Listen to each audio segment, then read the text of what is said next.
राजस्थान से खबर है, काबीना के मुतालबे के बावजूद राजस्थान के गवर्नर के जरिए असेंबली इजलास न बुलाए जाने पर उनके खिलाफ हाई कोर्ट में मुफादे आमा की अर्जी दाखिल की गई। इस अर्जी में गवर्नर को ओहदे से हटाने का मुतालबा किया गया।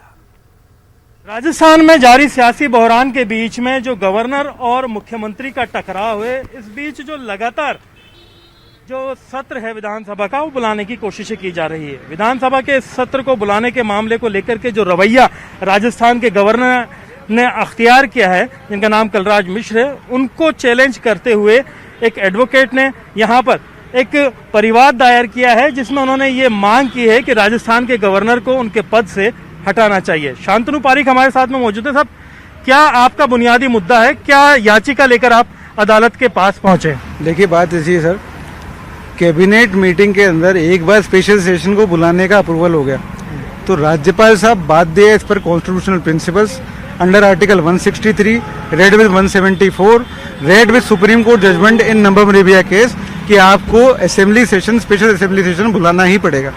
नबम रेबिया केस के अंदर क्या था कि राज्यपाल साहब का अपना डिस्क्रिप्शन इस्तेमाल कर सकते हैं स्पेशल सेशन के लिए।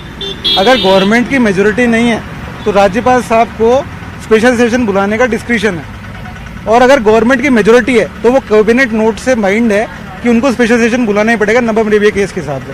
तो दोनों ही परिस्थिति के अंदर अगर उनको लगता है गवर्नमेंट की मेजोरिटी नहीं है तभी बुलाना है, और गवर्नमेंट की मेजोरिटी तभी बुलाना है। तो जब आप 6th पॉइंट में साफ साफ लिख रहे हैं कि जब राजस्थान गवर्नमेंट की मेजोरिटी है, 6 पॉइंट में हमने लिखा है कि गवर्नमेंट की जब मेजोरिटी है तो आप स्पेशल सेशन क्यों बुलाना चाहते हो?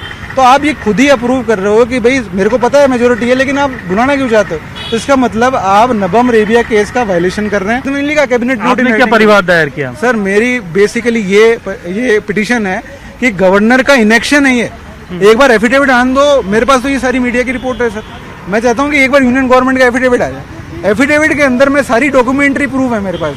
ये इनेक्शन है गवर्नर साहब का, he is acting in gross violation of the constitution.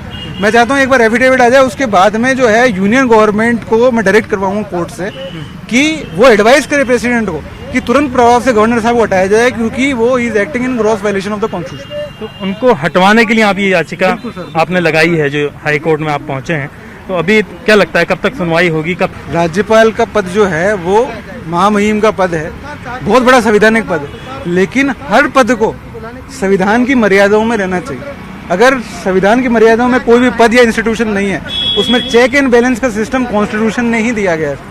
अगर कॉन्स्टिट्यूशन का ही नहीं मानेंगे तो कॉन्स्टिट्यूशनल पद ही नहीं मानेंगे कॉन्स्टिट्यूशन, तो कैसे काम चलेगा सर? ये तो कॉन्स्टिट्यूशनल मैकेनिज्म का फेलियर हो जाएगा।